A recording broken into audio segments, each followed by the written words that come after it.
welcome back, and in today's video it's going to be the first of a two-part video documenting how I make my videos for YouTube. In today's video we're going to be talking about the equipment I use and how I kind of plan the videos and how I film them, and in the second part we're going to be talking about editing and uploading it to YouTube, doing the thumbnails, all that kind of thing. So let's crack on. I'll show you what equipment I use. So yeah, come on, let's have a look. So the first camera I used, and the very first camera that I ever used, which is what started me YouTubing, happens to be my phone. I've actually upgraded my phone about a year ago, but before I had an iPhone SE, which is kind of like the entry-level iPhone, and that used to shoot quite good video, and that's what used to be all of my film used to be shot on, and I had that on a very cheap sort of fake GorillaPod thing, which cost like £5 off Amazon, and a very cheap lapel mic plugged into it, and that's what started me YouTube. I think it cost me in total, the whole kit, £10 because I already had the phone. Now I've got an iPhone 8, okay, which I really like, very good, and I use an app called ProMovie, which is £2.99 to remove the thumbnail. The app's actually free, and you can change the app and everything. So I tend to shoot all my videos. I tend to shoot in 1080p at 50 frames per second, as I find that is a nice frame rate, and I don't see the point in shooting 4K because there's no real advantage of it. So the second camera that I bought, well, I didn't buy, I already had was a Nikon D7-100, and that's my dad's DSLR camera, and that's shooted in 1080p at 30 frames per second, but I actually found that my phone was shooting better quality than that was. It's just wasn't the best, but it did the job, but it takes very nice photos. So my first video camera. So last Christmas I was given my first video camera, and it's the first camera out of my bag, and it's this one. It is the Canon M100. So it's got a 15, if I just take it off, we've got a Canon mirrorless 15 to 45 lens, and that's quite a nice lens, and as you can see there's the camera, it's quite compact. I'll just pop the lens back on. It's a compact camera, and if we just pop the lens out, it pops in and out like that. If I can just see that. Locks itself away. Pop the lens cap off. It actually has a flip-up vlogging screen, so you can sort of vlog with yourself like that. It's very compact, you know, looks nice. And all my footage last year was shot on this particular camera. Really nice camera. It shoots in 1080p, 50 frames per second. Doesn't have an external mic port, but I've not ever found that an issue. What I was doing for a while was I was using my phone, and I had the little iPhone adapter with a lapel mic plugged into that. I was using voice memos on here, and I used to find that very, very good. Didn't have an issue with that. So yeah, that worked really well. And then the camera which I bought just in the New Year sales this year is the camera you're being filmed on that. And if I just start this one running, the camera here is a Canon M50, and that shoots actually in 4K. It's just shooting in 1080p, 50 frames per second at the moment. It's got a flip-up screen there, and that is a Rode Video Micro on the top, and it's actually sat on a Camlink tripod with a floating head, which works really, really well.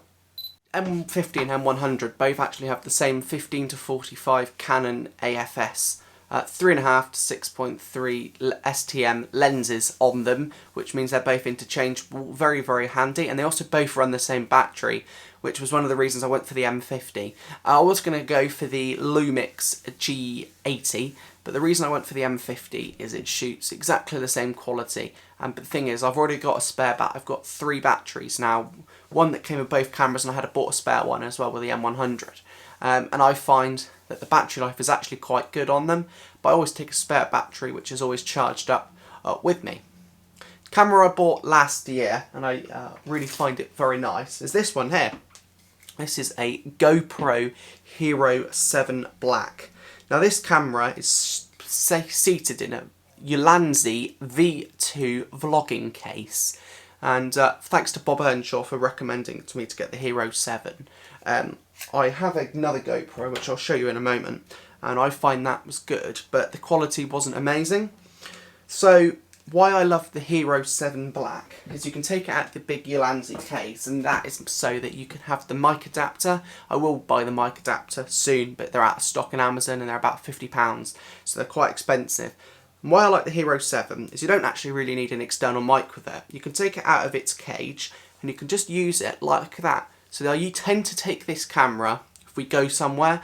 So if we go maybe into a town or somewhere, I just want to vlog something, it can go in my pocket, I can use quick capture, boom, have a look round. It shoots very nice quality. This shoots 1080p at 60 frames per second. It also does 4K, but like I said earlier on, I don't see the difference in shooting 4K. 1080p is plenty. I shoot in linear because super wide it doesn't look that good, I think. I shoot in linear, so it just looks like a normal camera. It shoots very nice quality. It's got a super smooth function on it, so it's very, very smooth to capture. And I find it a really, really nice camera to use. All my in-car footage is shot with this camera, so most of the footage I use this one here, and all the sort of front-facing footage I use another GoPro, which happens to be in this sort of hard case here. And this is my GoPro box, and this is the GoPro that I use, or I bought first, and it's the GoPro Hero Plus LCD. If you want to see a full in-depth review, footage quality, and unboxing of this particular camera, please click up in the top corner and I unboxed this camera. It was reconditioned, it was $89.99 off eBay, and I really, really like it. All my front facing footage is used with this, and if I stick it on the outside of the car or the caravan, I tend to pop this one. Now also on my channel I have a video about this camera. I don't use this one very much, and it's the Lexi 4K action camera.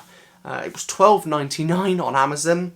And if we just pop it out of its waterproof casing, you have to have a certain software, and you have to use Filmora's action cam tool on this particular camera. If I just pop it in there, if the camera focuses on it. So that, because it comes out of the camera as an AVI footage quality, and Final Cut Pro, which is what I use to edit, and I'll show you that in another video in the next part, is that it won't take the AVI footage. I find that the footage from this one is nice, but it sometimes needs a bit of exposure and saturation difference just to make it look really, really crisp. But the Hero 7 gives a really nice footage quality. Now when we go out, or when I'm just doing my usual videos, I don't tend to use the tripod loads. I tend to use one of these things. And I've got two different tripods. I have this, and this is my Manfrotto Pixie Mini. It's like a tripod stand. It's quite nice. You can grip onto it. It's got a floating head on the top of there. You push the little button on the side, and this moves around. It's quite nice and steady, and that works well. I find this is good for the M100, the smaller camera, but it's a bit too small for the bigger one. You're here.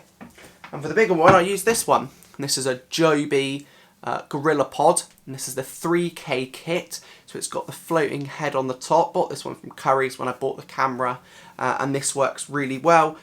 So then on to other things. We've got the wind muff for the camera. I'm not using the wind muff at the moment because I'm just sat in the house. If we go out somewhere, pop the wind muff on, and that actually stops any of the wind sort of getting into the camera. And then we've just got a few bits and pieces. We've got a time-lapse timer here. You just sort of screw it up, and it sort of gets the camera a really nice slow time lapse. I'll overlay a bit of footage here so you can see what it does, but I really, really like that bit of kit. I've got just a basic lapel mic in there, and that's what I bought very at the start of YouTube. And I've also got a mic adapter in one of the cupboards, which I find I've got another mic plugged into my actual computer, but that means if I want to use two mics, and if I do the live streams, I tend to use the lapels if there's two of us on the lives, and I find that very, very good. So you're going to want somewhere to store your camera kit, and I've got this bag here, and it is the Low Pro Teo BP 150 bag. I really like it. It's quite compact, but it does the job, fits all my cameras and bits and pieces in it really nicely. And the last thing in the bag happens to be this piece of very cool kit here. And this is my DJI Osmo Mobile 2. So it's a gimbal, and it's really kind of smooth, glossy footage. Again, I'll pop a bit of footage in over the top just so you guys can see the footage from it. And all comes in this really nice sort of box here. And I have to say, that is a really nice bit of kit. The only thing is, how my iPhone is, you can't plug the external mic in, which is a bit of a shame. So that's my equipment that I use. Then we're going to move on to the planning. So on my iMac over there, I have a notes page, which I've basically got a list of all of my videos that I've planned, and they are videos that have been waiting to filmed. And whenever I have a video idea, I just pop it in there, and then it's ready to film. Whenever it's done, I then just take it off the list once I've filmed it. Some videos aren't required a script, like this video. I'm just doing it off the back of things because I know all my kit, but some videos need a bit more scripting. I'm just going to take the Hitchlock video I did for example. I had to read up on the Sold Secure, make sure I got all the facts right about it, just to give everyone the right idea on what I was talking about. You don't have to use a script. I don't like using scripts actually, to be honest with you, but some videos I do find I need to, just to make sure that the facts are correct. So if I do a voiceover, that's when I usually have it all written down, just so I can make it a bit more fluid for everybody. So that finishes part 1 of how I make videos off. In part 2, we'll move over to the computer. We'll talk about how we edit the videos. So I'm going to say thanks for watching, and I'll see you in part 2 of how I make my videos. Alright, cheers, bye.